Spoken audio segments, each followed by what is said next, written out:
I do appreciate how all of you manage to be these like international individuals, you know?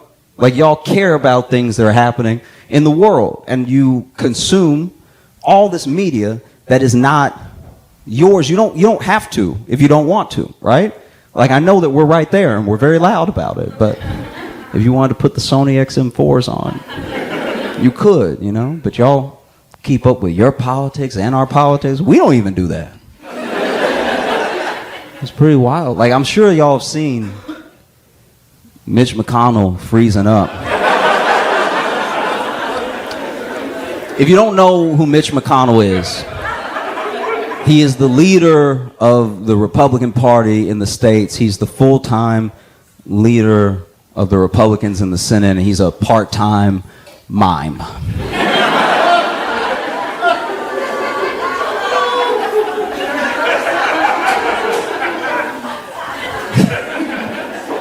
And I know you're wondering, you're like, how is this happening? We're wondering the same thing. How is this happening? How is this? This is crazy. He's not by himself. Biden's hella old. Trump is hella old. You know, Dianne Feinstein's hella old. We just keep letting older and older people stay in power, and we don't even really know why. I think that mainly there's something to be said for like how fearful Americans are. And so if there's anyone that can offer us any form of stability, we'll take it from them, you know?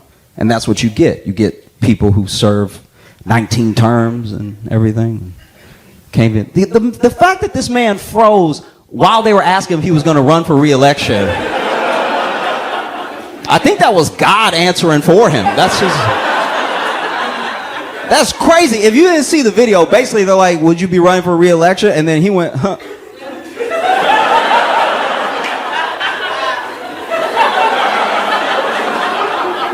He looked, for a split second, he looked just like Jim from The Office. He was like...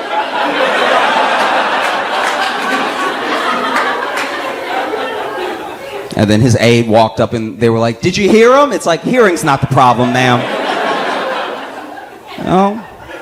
And there are some people that are like, oh, leave him alone. He's an old man. It's like, all right, well, just because you're old doesn't... Being old isn't a virtue. He was shitty all the way up until then, so... Do you know what I mean? And look, I hope...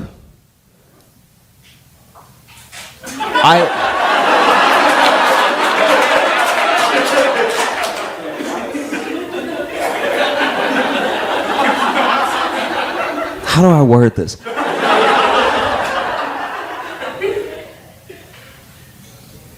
I hope he's able to maintain his health as well as the first responders from 9/11 that he voted against funding are able to maintain theirs. You know, like I think that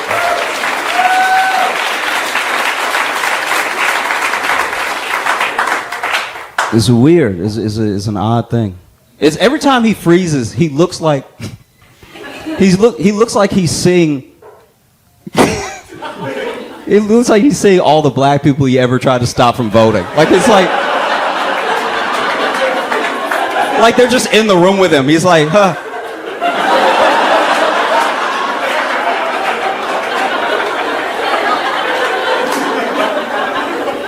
That is a lot. I know you're wondering, how did this happen? How did we get here? How do we end up staying here? Because he's not the only one. I'm not even picking on Republicans, really. There's old Democrats, there's Democrats that you're like, how is this the person? Surely someone else believes what they believe and is like able. Do you know what I mean? Surely, right?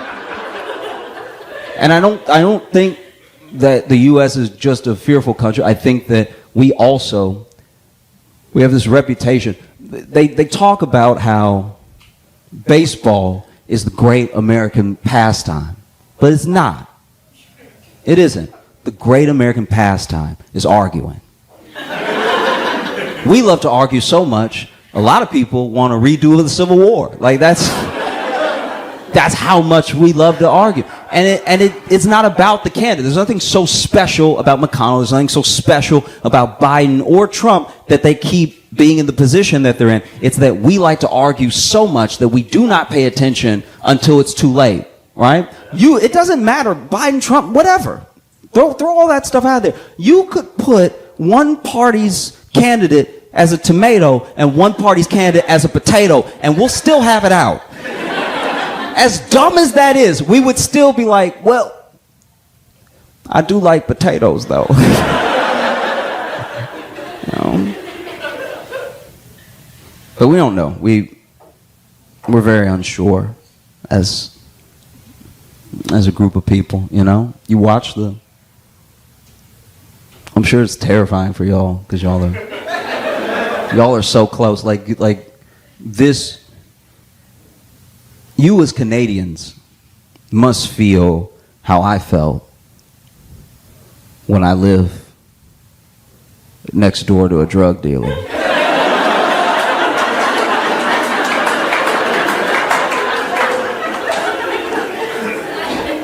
Had nothing to do with me. It was none of my business. But I don't know. You'd hear stuff through the wall, and you're like, am I in danger?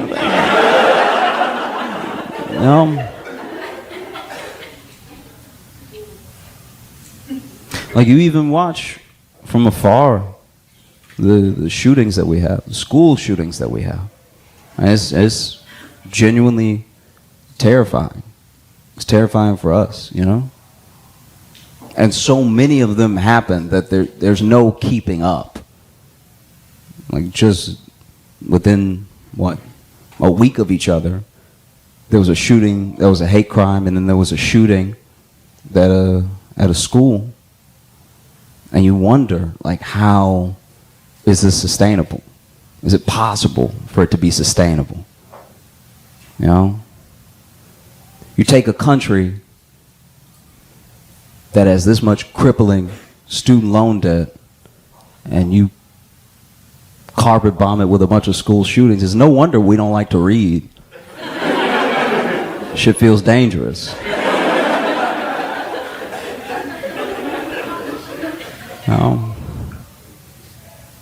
That's my thing. It's like, I think it's going to change how future generations even talk about school, because there's just so many. It's not this like uncommon occurrence, and like they don't all make international news, because thank God not 13 kids aren't dying every time, but it's, you know, it is happening. It makes me wonder if 30 years from now there's going to be a kid who turns to another kid. It's like, hey, him over there, he cold-blooded, got ice in his veins. Be like, what? Him? Yeah, him. What'd he do? It's like, he got a PhD.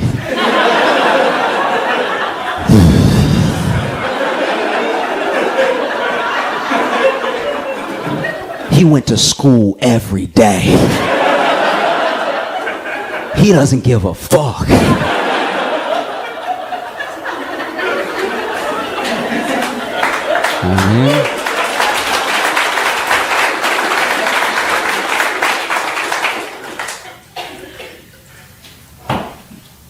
I've been trying to make more friends.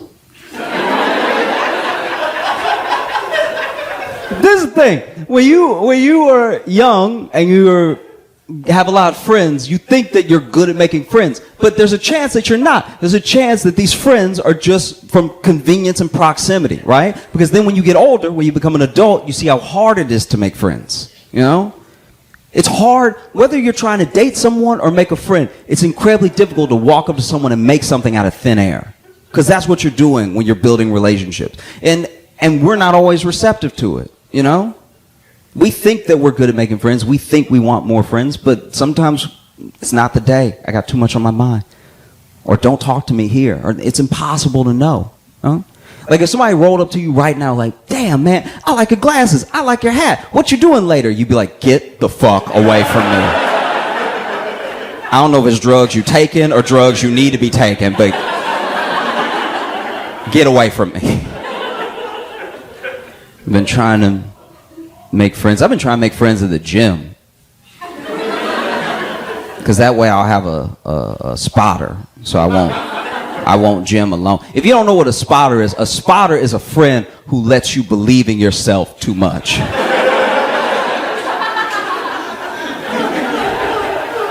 You go to the gym together and you're like, I think I could push 300, and he's like, we'll see. So I did it. I made a friend at the gym. I was working out, and I saw this guy, and he basically was on the machine that I needed, so I was sort of waiting around. And have you ever met someone? Have you ever met someone that has been to so much jail?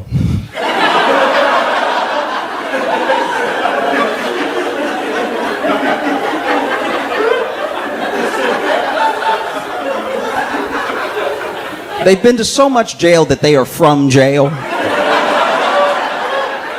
you know what I'm saying? Like you might be from Toronto, right? You might be from Vancouver. This man was from jail, okay? And you know he was from jail because he was like working out and he was barking in between reps. Like he was like, arr, arr, arr, arr. It's like, okay. And he noticed me sort of lurking around, waiting for him to be done on the machine. And he saw me. He was like, "You trying to get on this one?" I was like, "Oh, maybe. If that's okay with you." And he's like, "Let's take turns." I'm like, "Okay, cool."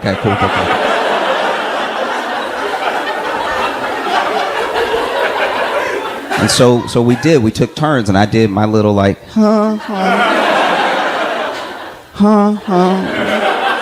and he did his like, arr, arr, arr, arr. You know what I mean? And then for whatever reason, we just kept working out together. I was like, "What workout are you doing?" And he told me. And so we took turns for the rest of the time that we were at the gym, and we decided to be gym buddies. And I appreciate this about him. I really do appreciate this, that he did this, that he said this to me, you know, because we exchanged numbers and everything. And before I was about to leave, he was like, "Look, I got something to tell you." And I was like, "Oh, what? You know, what is it?" And he was like, "I did a little time."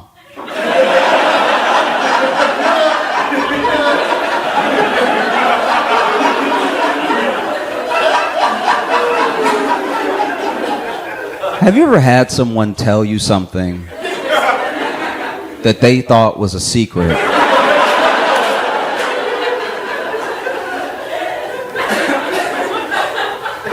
But was so painfully obvious, you had to act surprised to not feel rude. So then he said, "I do a little time." And I was like, "Oh, time where?"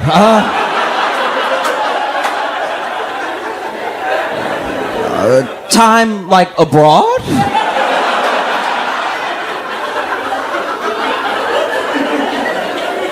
And he was like, "No, the pen." And I was like, "Oh, yep, fair enough. Okay, I got you."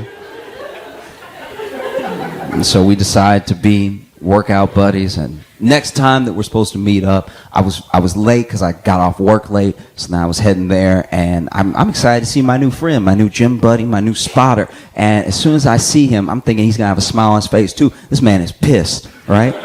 I walk up, he's like, "Where the fuck was you?" Okay. I already started working out. I already did chest, already did back, already did stomachs.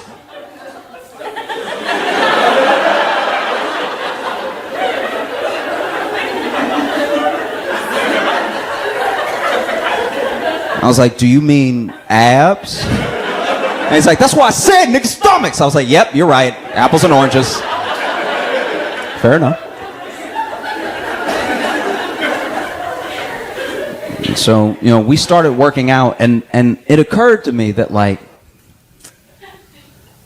if I really want a friend, the other thing that we do that stops people from being close to us is we, like, have little departments and categories for every friend. And sometimes we try to keep them there. Specifically, "Oh, I want you there. this is as far as I want the friendship to go. And then we wonder why we don't have anybody close to us. Because we didn't give at least everyone the chance to maybe be that close person to us. So I was like, if I'm going to be friends with this dude, I got to be his real friend, not just a gym buddy, his real friend, right? Because this is just a personal thing. I'm not trying to put this on anybody, but I genuinely believe that if someone does a crime and they go to jail and then they get out, it should be done. They paid their debt, and now it's time to move on, or else what reingratiates them back into society? Why change at all? You know what I mean? So I'm trying to do my best to like be his real friend. So I invited him to brunch.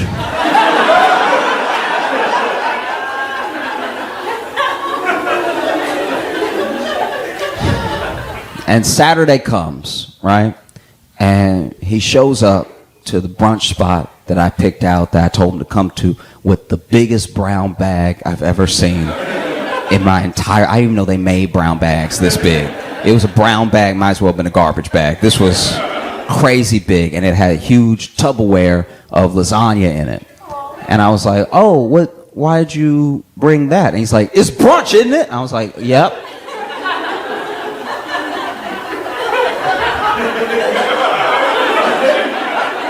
But that's why we're here at the brunch restaurant. Like, you didn't have to bring any brunch with you because all the brunch is inside. I didn't know. And he's like, that's not what you said. I'm like, I understand. I didn't tell you not to bring anything. That's my bad. I didn't realize I needed to say, don't bring, all the brunch will be inside when we get there. And he's like, but it's brunch. And I was like, oh, yeah, you keep saying that, and I don't know what you mean. He's like, it's brunch. I brought my lunch. I was like, oh, this dude went to jail before brunch was invented. Okay. Cool. But my man loves $13 mimosas. I know because I was paying. After he finished one, he's like, let's get another one. I was like, well, let's implies both, but yeah, whatever. Okay. But it's great. It's a great friendship to have because honestly, this dude, I can't say this like as a blanket statement, but I will say, if it's possible, you know, one of the things I think that makes society better and would help in reingratiating these people back into society is if everybody had a friend who had been to jail. Because I will say this, a friend who's been to jail knows exactly when to leave a party. I went to a party this dude invited me to. I'm there for 12 minutes. And he's like, we need to get out of here. And I was like, oh, okay. And the next day I saw that party on the news.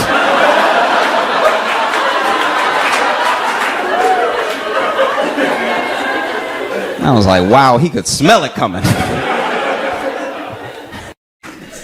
I was having a conversation with a friend from back home, and so many things work in connection together to get me where I am. I saw this article about this guy, I think his name's, I might be mispronouncing it, but Brian Mwende, and he is in Kenya. And he was a lawyer. He was a fake lawyer. And he won 26 cases straight.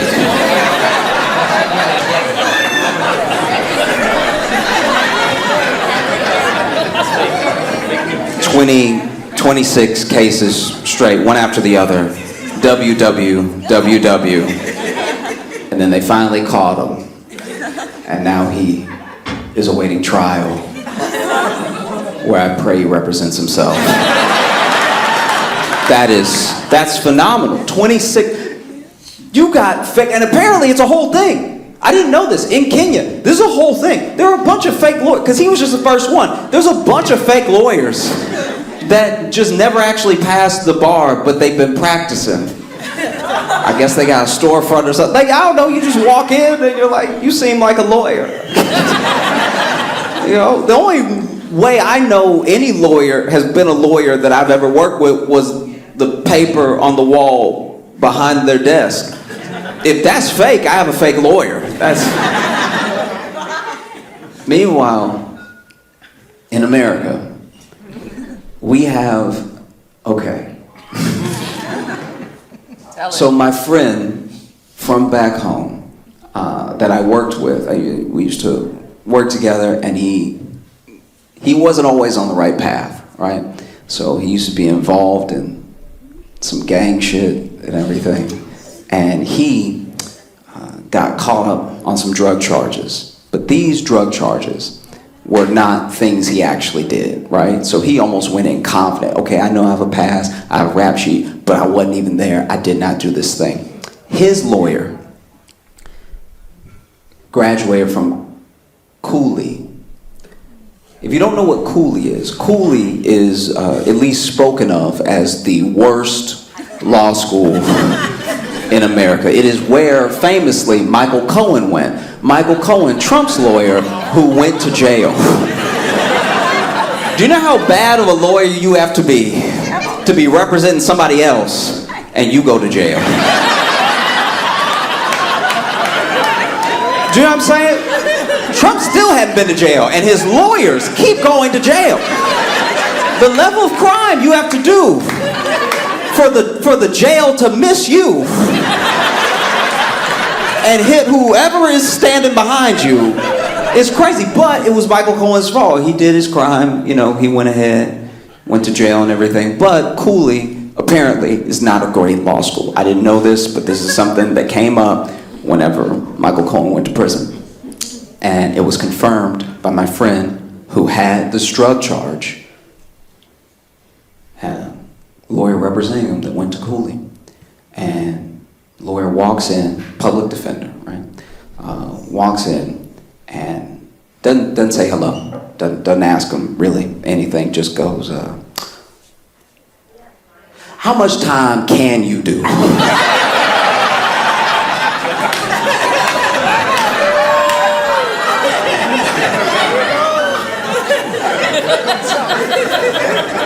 And he was like, I shouldn't do any time. I wasn't there. I did. And the lawyer cut him off. Fuck all that, all right?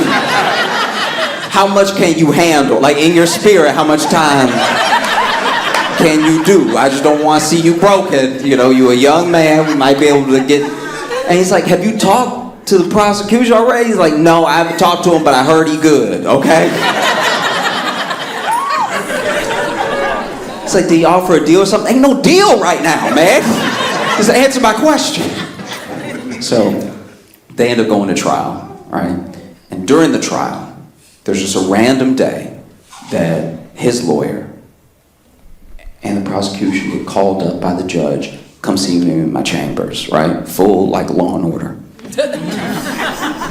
And then they're gone for like 8 minutes.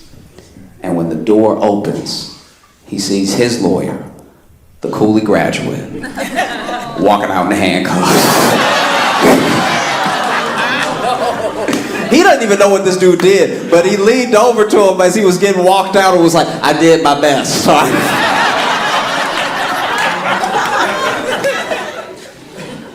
This year has been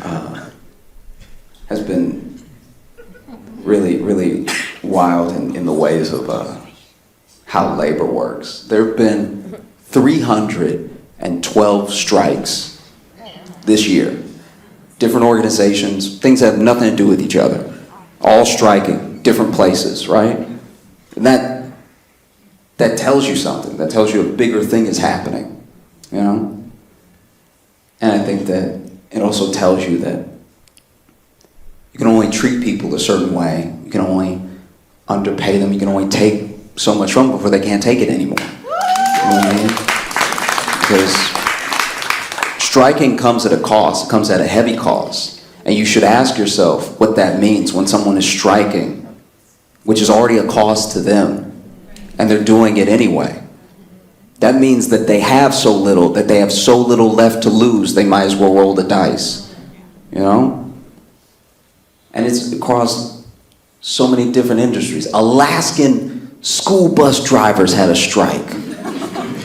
I don't even know what that job is really. Like, it sounds like most of it is in the name.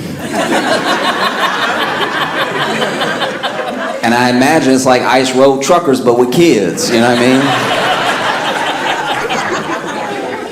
They had a strike. Nurses banded together and had a strike, one of the largest strikes we've seen from nurses. And that's one of those professions where you just give those people what they need. Just do it. The nurses, a nurse, and they've already in some places reached some sort of agreement, which happened quickly because it has to. I feel like maybe the executives that work at hospitals wanted to hold out. They were like, fuck them nurses, we ain't giving them shit. And then they immediately fell down some stairs. And they were like, just bring them to the table, God. Oh, God.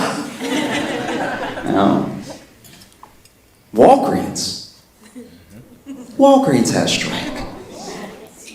Yeah, a lot of people didn't know about this. Walgreens pharmacists had a walkout. There were strikes at a bunch of different Walgreens. You better give those people what they need, because without a pharmacy, Walgreens is just a bad bodega. Truly, it is. You know, it's not great. It's just a bodega where every item is in prison. You know what I mean?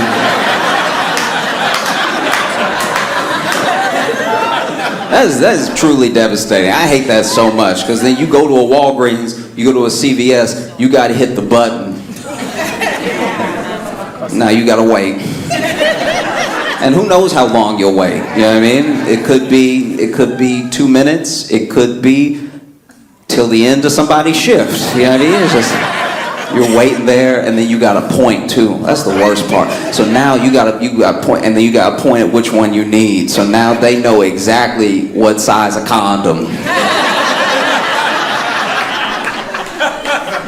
It's not even a whole thing that they can open. It's just like, so you want them mediums, or what do you?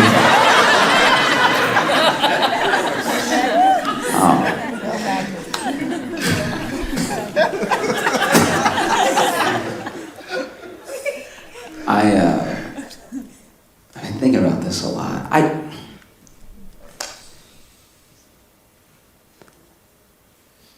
There's something to be said for how we talk about porn, right? I get it.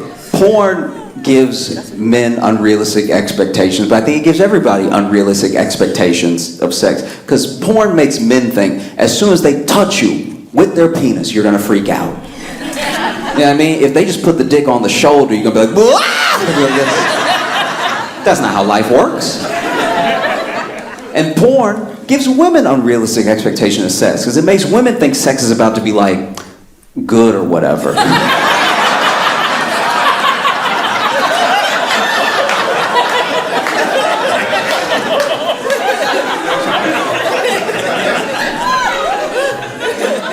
But the thing that's really important to remember, the thing that keeps me grounded as a person, is that I go ahead and I watch the bloopers. You have to watch the bloopers. This is the thing. When you watch porn, one of the reasons people have unrealistic expectations is because they forget that when you watch porn, you're watching an edit. You know what I mean? Those are very sexy people who have sex for a living, but they're also doing the best of clips right now. They're not showing you everything. When you watch the bloopers, you realize even porn stars, they get down like us. There's a lot getting puffed out. There's a lot of like, just like lots of things that humanize the experience. You know? One of my favorite ones, it wasn't even really a blooper, it was just like an outtake, I guess, just some extra footage. And there was a guy who had what I can only describe as too big of a penis. Now I know that makes it sound like I got a small penis or something, but truly, for the safety of the actress involved, this was untenable, okay? I was worried for her, all right? So anyway, they're going at it, and they're making all the noises you'd expect. It's him going, oh, him like, ah, like just a non-stop of that. And then out of nowhere, this man stopped, walked away, walked over to the crabs table, and grabbed a Snickers and started eating. And I was like, you know what? Yes. Yes, we need to incorporate more snack breaks into sex. That should actually be the Snickers commercial right there. It should be somebody,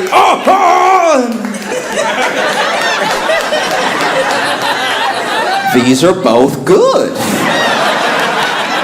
These are, I like them both. You know?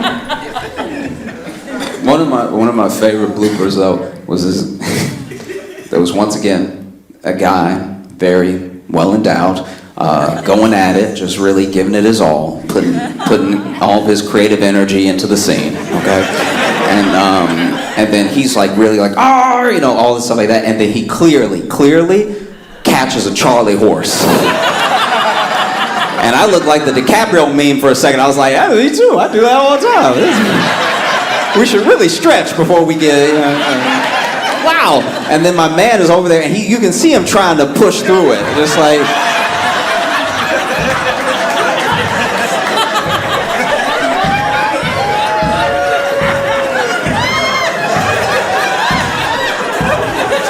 And then at one point, when he has a Charlie horse, he goes like, which I guess is the same noise he makes when, you know. And so then she's like, did you? And he's like, no, I. So then the actress sits down and you see her from the front for the first time, and it is funny because she's not looking at the camera, but the camera's still rolling, and he over here limping, trying to stomp it out, and she just goes.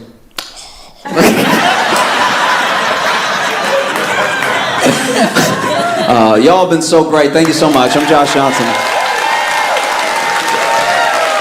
In all the years he's been on the show, Maury has never fucked up a black name. Think about that shit. Over 20 years on the air, Dontwavius, says it like it's nothing. I'll mess up the name in my head. I'll be like, that's not even a word. That can't be a name. Maury will just sit there unfazed. They'll put the baby on the screen. You know, like, the show been on long enough that now, even in our DNA, we know we shouldn't be on Maury. So even the baby look embarrassed to be on Maury. Like, even the baby, like, it's not my fault. And I'll see the screen below the name, and I'll be like, is that a 2 in that nigga's name? And then Maury, without even missing a beat, will like, when it comes to the case of 6-month-old Twain, I'm like, wow! He said it with his full chest. No ums, no uhs. Wow. Have y'all used Threads yet? Okay, a couple woos. I don't know. I don't know how to feel about it. It seems okay. You know what I mean? It seems like what the old internet used to be. You remember that old like AOL text type? That's what it feels like. I just can't wait for Threads to become a dating app.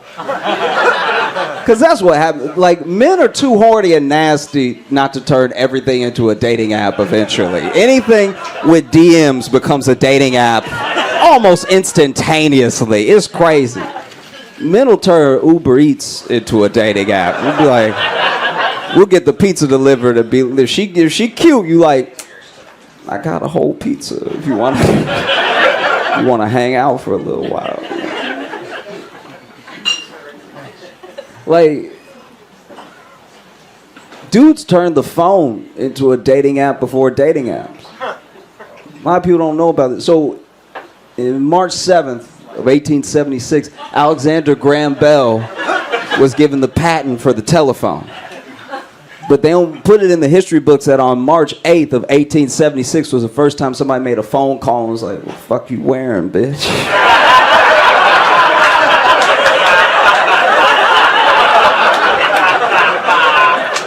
And what color are those pantaloons? Oh, they're beige? Oh, you little trollop.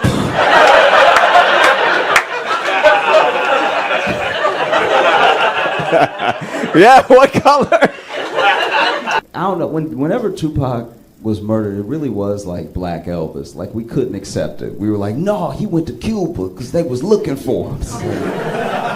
Not likely, all right. But we never did that with Biggie. You notice that? Tupac and Biggie got shot within months of each other. And Tupac were like, no, he gonna come back one day. And Biggie, we were like, yeah, that checks out. That's wild. I can't help but think it's because Biggie was heavy. I think deep down we know if it wasn't the bullets, it would have been butter. You know what I mean? Like, Biggie was not long for this. It was going to be the streets or the kitchen. One of them was coming for Biggie. You know? Just popped in my head this week. Sometimes you just have memories of when you were little for no reason. I've been thinking about my life and thinking about growing up and stuff, and I just had this thing. From when I was a little kid, I went to the grocery store with my grandma, and this was not a good grocery store.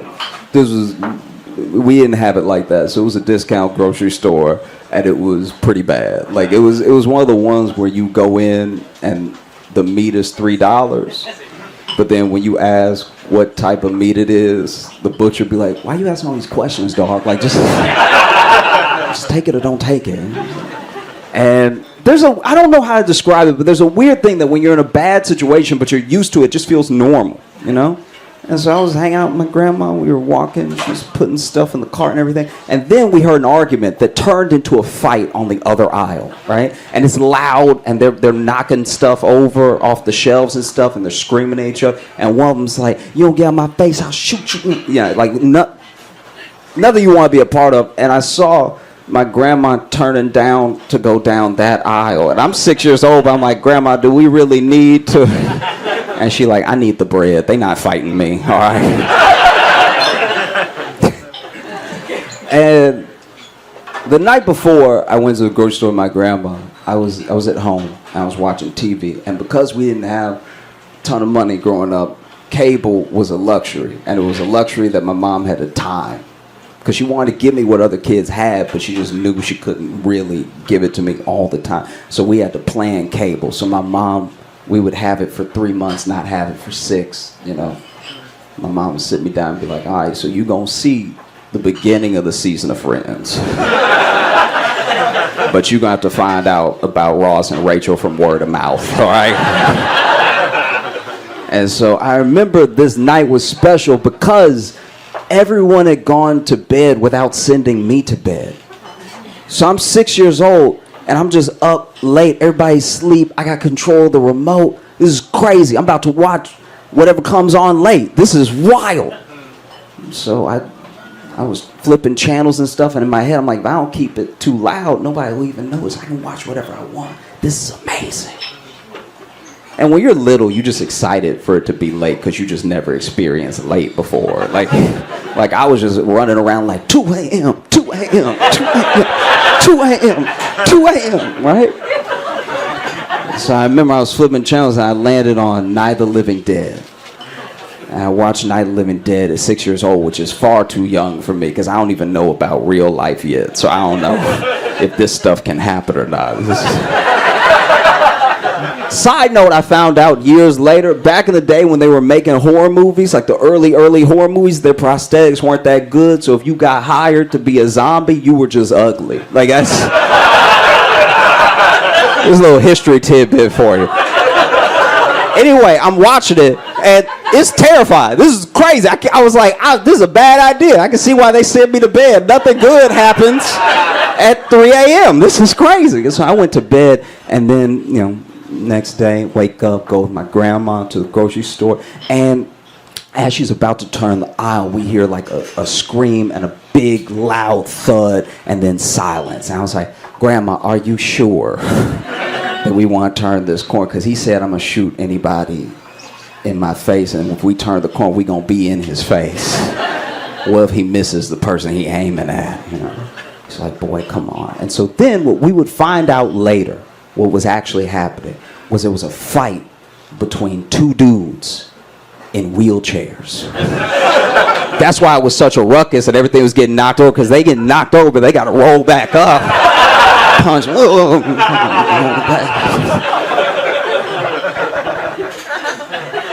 And so the thud that we heard was the finishing move from the first guy, because what he did, they had been scuffling and knocking stuff over with their chairs and everything, and then finally he just grabbed that dude by the collar and threw him out his chair.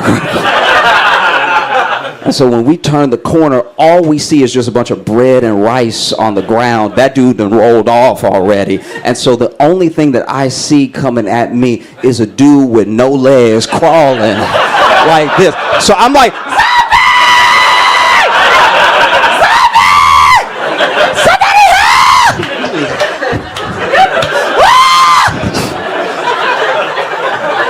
my grandma would grab me and pull me to the other aisle. She was like, boy, what is wrong with you? That is an amputee. You need to have some damn compassion. And I told her, I was like, Grandma, I don't know what an amputee is, but that nigga is a zombie, all right?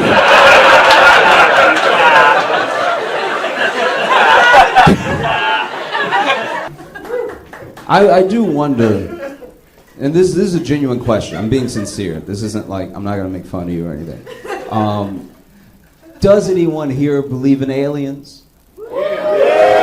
Okay. So, this is my thing. I believed in aliens so hard when I was little. Like, when I was a little kid, I was like, it's just us in the whole universe? Come on, really? Just us. A whole universe. That seems wild, right?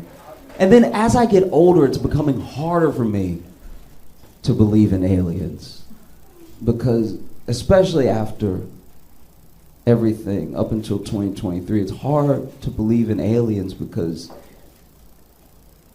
Trump didn't mention it while he was president. Like that man told every secret. Anything they told him, he told us in an hour. Like they would be in the room with this man and be like, "You're not gonna tell anybody, right?" And he's like, "No." And then he leaves and he's like, "Folks," like that was. He could not keep a secret at all. He had the leakiest White House of all time. And he never mentioned aliens, so now I'm like, maybe not. I don't know what to tell you. It's a tough one. For the people who believe in aliens, once again, I'm being sincere, I wonder if aliens haven't made broad daylight obvious contact with us because they think we're boring, or because they've seen how we treat each other. Do you know what I mean? Like if I was an alien above Earth looking down all this time, I'd be like, oof, they don't even like when you have different skin.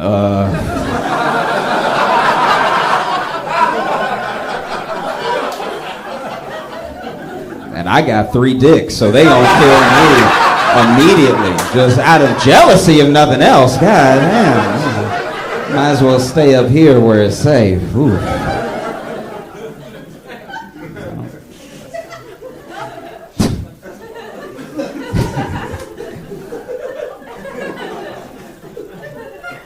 I feel this is a weird thing.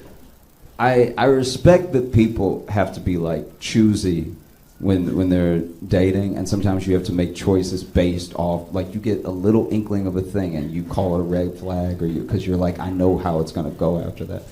And sometimes people are overly harsh about that, but it's necessary, you know?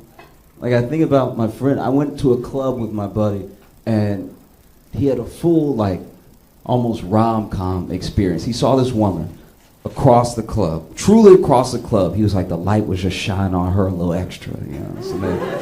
So then my man made his way over, and it was almost like the dance floor was parting as he was walking over to her. And then he gets up to her, he lays his thickest game on that he has. He's like, hey, how you doing? You know, mind if I buy you a drink or something? And she turns around and looks him up and down and goes, no. Nah, that's not what we doing. And he tries one more time. He's like, why can't I buy you a drink? Get to know you. We might like each other. And she looks him up and down again and she goes, your shoes. Which I know, it sounds super vapid. That's wild. It sounds really materialistic, but I'm not gonna lie. I'm on her side. Because when he looked down, both his shoes were untied. And it's like, yeah, bro, how did you?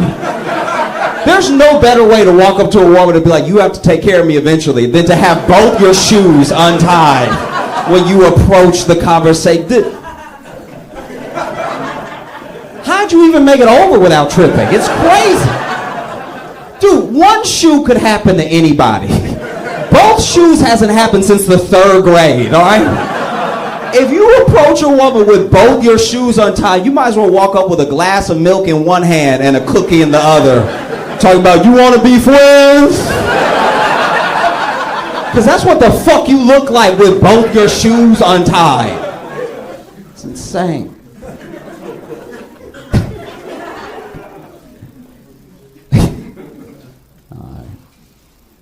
I was watching a movie this week.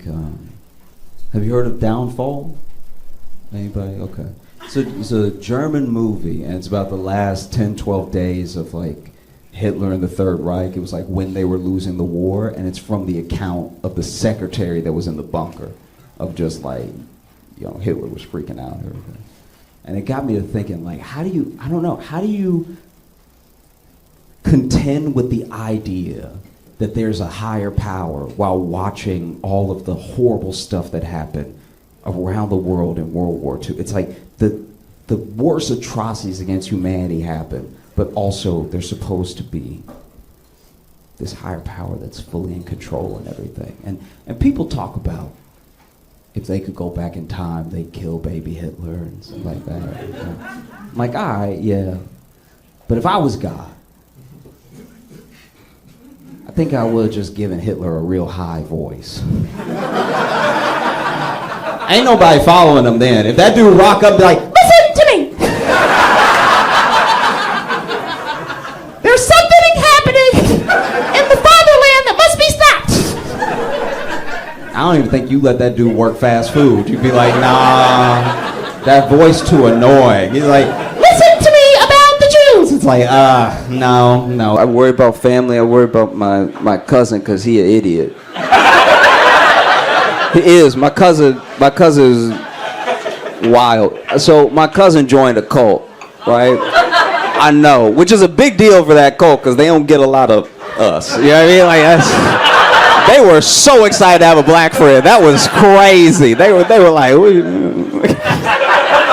and I remember somebody told me to join the cult, and so I went ahead and looked it up, you know, because I'm worried about my cousin. I want him to be all right. I look it up. And I could tell he was in danger because the website was trash. It was like, I was like, Comic Sans, he is in danger, all right? This is terrible. They really crazy out here. That's wild.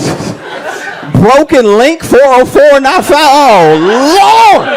They might already did it, okay. And so, basically, I went ahead and was talking to him. In my mind, the best thing to do was just go ahead and go to one of his meetings with him. Because the thing that cults do is that they create a shared language and a shared experience that no one outside the cult can actually understand or participate in unless they're in it. So then when you tell your friends and family about it, they look at you skeptical. They just don't understand because they weren't there, right? But if they come there with you, like if I show up with him and hear the dude preaching and just turn to him like, nigga, like, that might break it. And so I went there, and it was this weird house and everything. And I sat down, and including me in the room, the whole cult congregation was 4 people. And I was like, this is not a cult at all. Y'all just 2 idiots doing a guy favors. This is not, your cult can't even move a pool table. What are you doing? I don't know if y'all remember this, but back in the day, before the pandemic, they were talking about putting Harriet Tubman on like the 20 or something. I don't even remember what bill it was. And it was like, everyone had an opinion immediately. There were people who thought it was great. There were people who didn't care, you know, a little bit, and then it turned out they cared. You know? And then there were people that were like, no, we can't have this happen. You know? And then Mnuchin said he'd block it, and he did. You know? So it never happened. But I'm not gonna lie, I don't know if I need Harriet on the 20. What bothers me the most is how has Harriet Tubman not had her own sneaker yet? Like, that seems... You know what I mean? Think about it. Who is more deserving of a sneaker deal throughout all the history of America than Harriet Tubman? Come on. If you don't know who Harriet Tubman is, she was the LeBron of escaped slaves, okay? She was putting up numbers. She got a lot of the people to freedom. Buckets. That would have been a motherfucker to be a slave owner while Harriet was around. You come outside, ain't nobody there. You're like...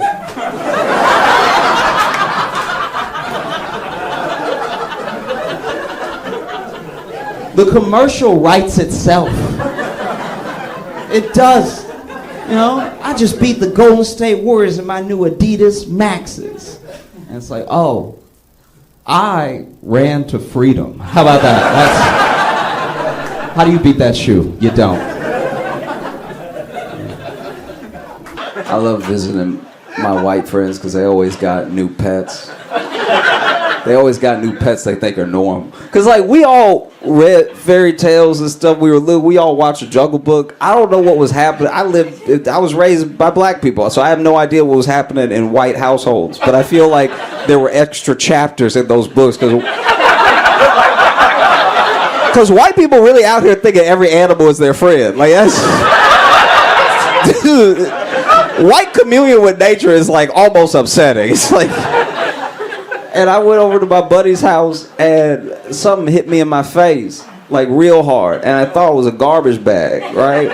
And I was like, it's not even air conditioning here for a garbage bag to be floating around. So I was like, and it was loud too, like it hit me like, and then I turned around, I was like, what was that? He's like, oh, I forgot to tell you, I got a bat.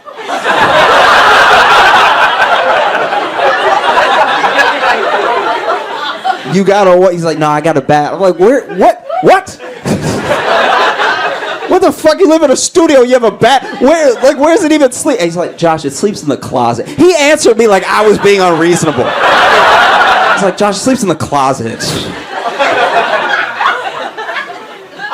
That's insane.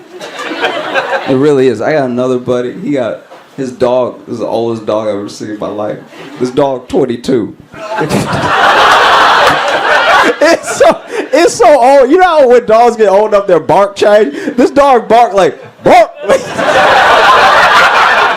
It's half scream, half bark. The dog is so old, it got human problems. So we take the dog to the vet and be like, oh yeah, his psoriasis acting up.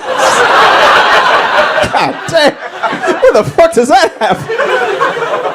And then the vet like, yeah, he's got a little bit of dementia. I'm like, dementia? This dog gonna be meowing in 3 days. That's crazy as hell. That dog went, bark, bark, meow. And it's crazy too because because his back legs, he didn't even have an accident. His back legs just done being legs. Like his back legs are like, bro, we 22. Like we are 6,000 in dog years. It's done. And so then they got him the wheelchair for dogs. You know what I mean? The wheelchair. But then he don't really know how to use it, so he adjusts it. But now he can finally like really run again because it's wheel powered now. And so now he be running, but then can't fully control where he going. So then he'll be turning, and the shit look like Tokyo Drift. It's the dopest shit I've ever seen because the dog will get excited and start running, and they're like, no, nothing else.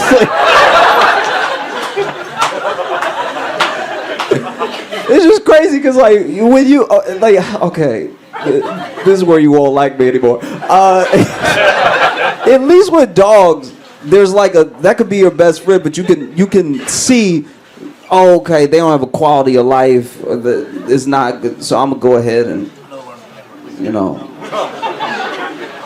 take them to the vet and put them down and everything.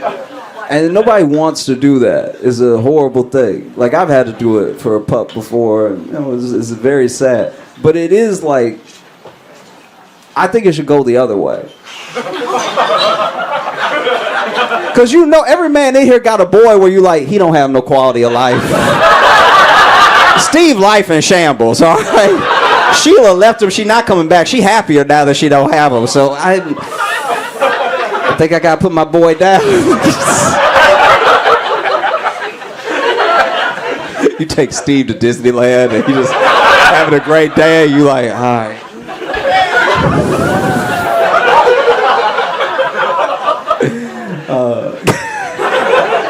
I know. We caught you.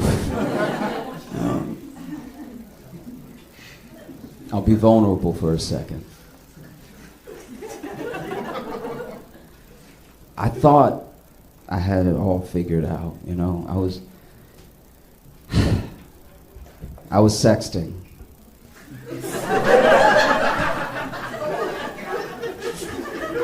And sexting's a very precarious situation. You want to make sure you're sexting at the right time, you know? Because if it's like 8 o'clock, you still got other people texting you, you know? You don't want to accidentally send a text that's incoming to somebody because you opened the thing, you know what I mean?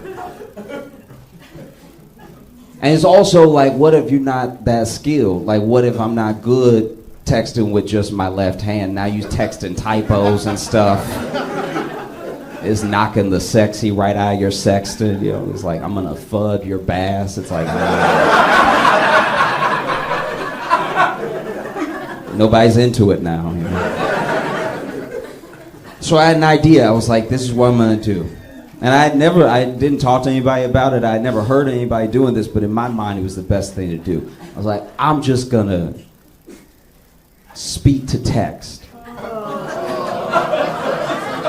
So that way, I don't gotta worry about the other hand and everything, and I can just like get in the zone and stuff. I don't have to worry about other people texting me and everything. And it went horribly wrong. Because I wasn't at home. I was at my childhood home. So I was in my room, but it wasn't my house, you know? And it was, 9 o'clock or so, and we were sexted. That look, I'll read you the thing right now. This is what. Okay. All right. So she's like, "Oh, okay. And what's good? What would you do if you were here right now?" And then I was like, "Girl, I would tear those clothes off." And Mom, what are you doing in here?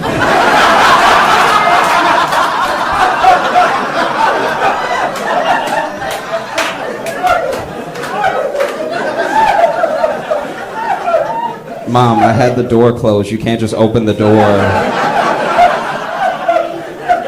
I was just coming to see if you wanted dinner.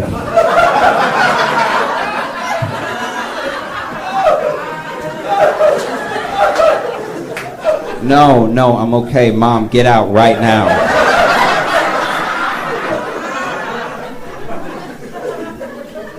Boy, how you gonna tell me to get out somewhere in my house?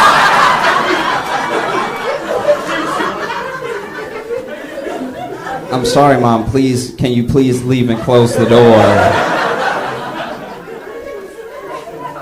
You know we don't have closed doors in this house. Which is true. That's a very like black family thing of like you not closing the door in my house. What you up to in there? I was like, Mama, please leave. Please, please leave. And she was like, all right, what's the big deal? I was like, nothing, Mom, just please get out of here.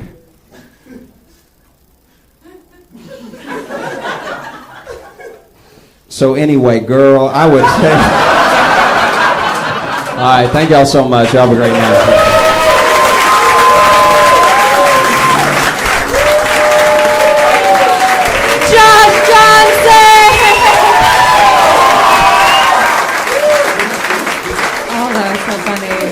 This coronavirus is it's changing the city, man.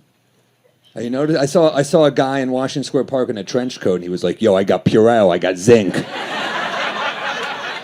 Give you a face mask." It's like, didn't you used to sell coke? He's like, "Yeah, shit's changed around here." You know?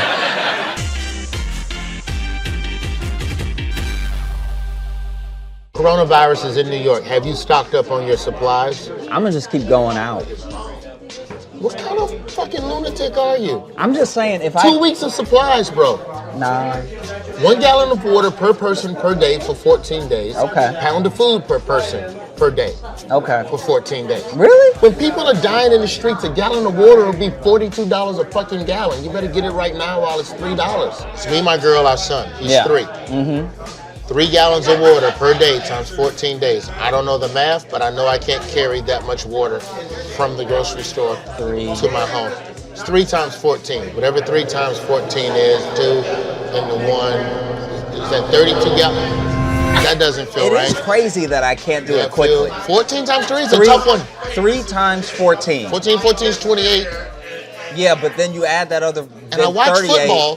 42. It's 42. 42 gallons of water. Yeah.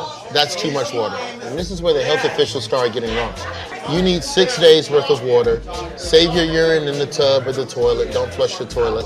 And for the next 6 days, drink your urine from the first 6 days of water. That's 12 days of fluids. All you need is 2 more days where you just don't drink. I'm insulted. You can live without water for 3 days. I hate that you've ever called me a lunatic, because this thing that you're talking about right now is insanity. The craziest thing you're gonna you can drink do. your pee early. If you're in a disaster situation where you cannot leave your home, it is imperative that you save your urine. So you're telling me. Why the fuck would you flush your urine? You're telling me that in the first week of the 2 weeks, you're gonna start drinking pee. I didn't drink it. I said I was gonna save it. I put it in the bottles that the water used to be in. This is the talk of someone that like gets the thing. This is the talk of someone that is prepared in case the shit goes south. I know you think you're prepared, but right now, it's all just pee talk. I can tell you ain't never been through no shit. Why are we shaking hands? Isn't that weird? Why are we still shaking hands like it's 1852? Like, you say hi and you shake hands. I already acknowledged that I saw you, you know? Why do we also have to shake hands? Like, if they don't fix coronavirus, like if we just live with it forever and then that's it, shaking hands will go away. Like the CDC already said, like, hey, you don't need to shake everybody's hand. I mean, like, it'll go away. And when it goes away, for our grandkids, like generations and generations past now, when our grandkids shake hands, that's gonna be like third base. You're gonna have people after dates like, girl, how was it? And she's like, girl, it was good. It was alright, and then like, girl, you know, it was towards the end of the day, we ate, and you know, we had a little wine and everything, and then like, we just shook hands in front of everybody. It was crazy in public. You know? It just felt right that her friend would be like, girl, please tell me you wore a glove. No glove. No glove. I didn't need a glove. It felt right, boo. It felt like the one, you know what I'm saying? Just shake, because I don't even know what happened. Just all of a sudden my hand was in his hand. And he's like, girl, no glove, you nasty. I know I'm nasty though. Just no glove hands. You know what I mean? I don't eat nothing with a C these days. Corona. Why would they call it Corona? Wait, it's not, listen, it's not Coronas like the alcohol. It's coronavirus. How do you know it's spelled the same way? So there's a lot of things spelled the same way. That don't mean it's the same thing. Oh, you know what? Because they came out with a new HPV cream called Chloe. You know what? I can't stand you. You said you don't eat nothing with a C. That means you don't eat cock no more? No, it's called penis this month. Oh, now you change it for... Yeah. With the coronavirus, I want us to stop kissing. Anybody else on board? We gotta stop kissing people in the mouth. It's disgusting. It is absolutely. Why do we kiss each other in the mouth? It's gross. I was having sex with this guy. He started kissing me. I was like, man, this is too much. This is like, I know your penis is tiny, but this is like, we're not there yet. Like, why are you kissing me in the mouth? This is disgusting. You guys think you kiss in the mouth all the time? It's gross. Think about it. You're just swapping saliva for no reason. You ever kiss somebody and they just too juicy in the mouth and you gotta go. It's like you took a motherfucking swig of that purple wine at church. Like, ooh, that's enough. A thimble of saliva in my mouth. Let me wash it around. Absolutely disgusting. I'm single if you didn't realize that. Are you guys germaphobes lately? Like, you know those long door handles? I don't touch the middle anymore. I touch way up top. But now every time I walk into a restaurant, it looks like I'm a stripper who's starting her dance. You know what's crazy about the coronavirus? I read that, like, the Corona beer sales are way down because of the coronavirus, just because the names are similar, which I think is weird. I remember when OJ killed his wife, we didn't stop drinking orange juice. Now, with the coronavirus coming out. What is it called? Whatever it is. No, what is it called? What are you trying to say? How worried, like, do you have... No, dummy, it affects old people like you first. It's the people that are in the winter of their lives. I'm 44. You are 44. I'll bathe my unborn baby in the coronavirus. There's no way you're 44. I'm 44. You're not 44 because you put an S on everything. You called it coronavirus. The older black men get, the more S's they add on words.